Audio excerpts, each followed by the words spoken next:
Cheevo, guys. What up, guys? This is Cheevo, guys. back here again with another video. Today, I got some Kart Rider Drift gameplay for you guys. This is the gameplay from the second closed beta. They actually made a lot of updates. We have a lot of different tracks available, a lot of different features, and even a sneak peek on how they're going to be handling the monetization and season pass. So, for those who don't know, this game should be releasing sometime this summer for free on the Xbox One and Windows 10. Now, from the looks of it, this game will be filled with microtransactions eventually.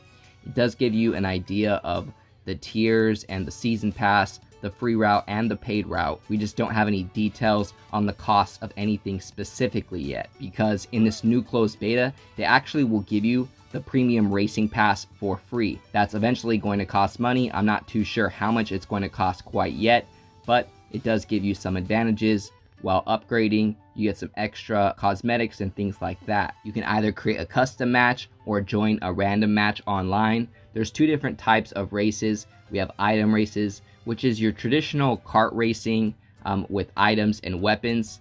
And then you have the speed mode, which is just racing. There's no extra items in speed mode.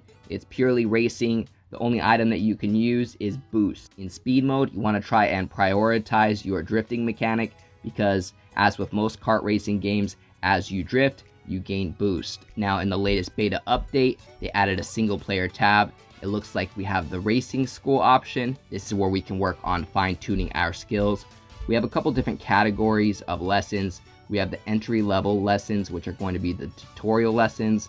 Then we have the beginner lessons, and then the intermediate lessons. I'm sure eventually, once the game launches with achievements, there'll be some achievements related to finishing up all of these lessons. Now, besides that, the beta did include one other single-player mode, and that is Time Attack.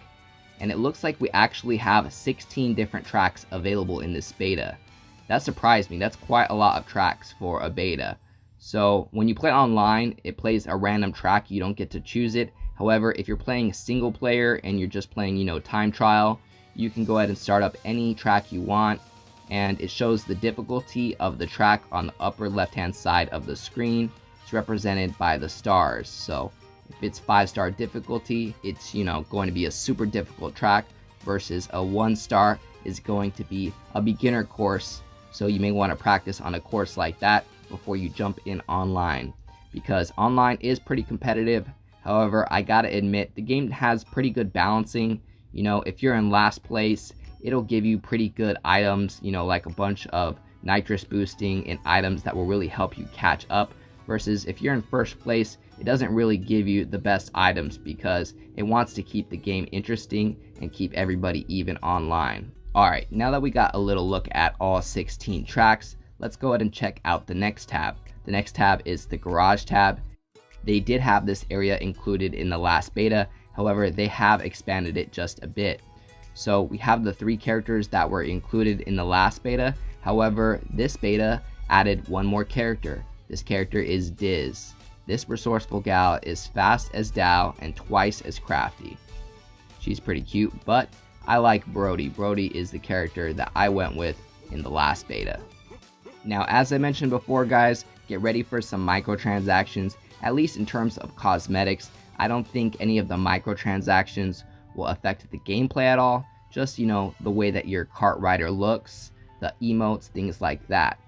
So, for example, you have emotes for finishing the race, retiring from a race, victory on a race, and then defeat on a race.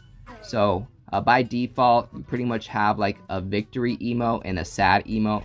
As you play, you can unlock cosmetics either through the free racing pass or the premium racing pass. As you could probably imagine, you're definitely going to get more cosmetics if you're on the premium racing pass. So yeah, we have skins, we have emotes, we also can change our kart. We have a couple categories of karts. We have speed mode karts and then item mode karts. A lot of the default karts are pretty basic, pretty plain. I did unlock this bunny buggy kart.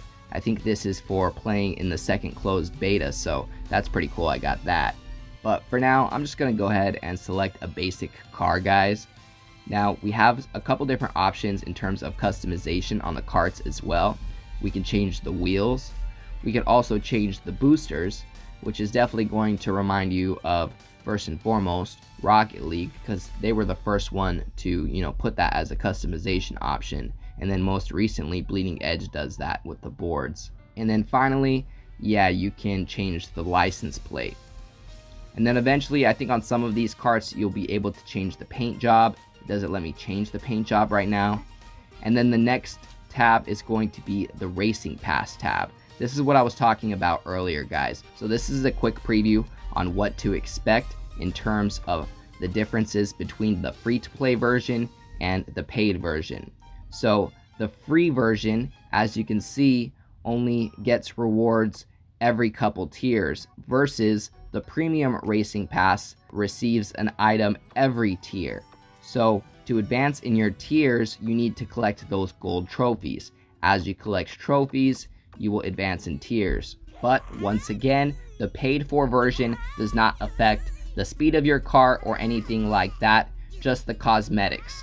Now, as you can see on my screen below, it says unlock premium lane, press X. I thought maybe when I pressed X, it would give me a preview on what they're going to charge for the premium Racing Pass. However, when I pressed X, it just ended up unlocking it for me. So I'm sure it's not going to be free for everybody once it launches, but at least it helps me give you guys a preview on what the premium lane looks like. So I just unlocked the premium lane, and now I got my first cosmetic for tier 1. That's going to be the Proto Kart. And then in the next tier, I'm going to be getting an emote for Dow, the angry emote. But I have to collect 10 gold trophies to advance to tier 2. Now, real quick before I show you guys some gameplay of a race, let's go over to the Challenges tab. The Challenges tab is where you collect those gold trophies that will help you advance in the premium lane. So, for example, you have daily challenges and then you have premium challenges. So, for instance, the first daily challenge says, use return to track 3 times each in one race, pass 5 times each in one race, and then collide 10 times each in one race. Pretty easy for the daily challenges. If I accomplished all of those, that would give me 3 trophies per challenge, 9 trophies total. And then I think you get an extra 5 trophies for completing all 3, which would give you 14 trophies, which would advance us to tier 2 of the premium lane. And now, as you can see on the upper left hand side of the screen, it says that I have the premium pass. Luckily, I got that for free. I'm not too sure, again, how much they're going to be charging for that.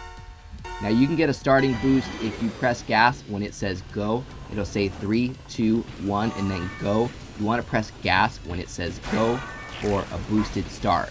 As mentioned before, this game is actually really competitive online.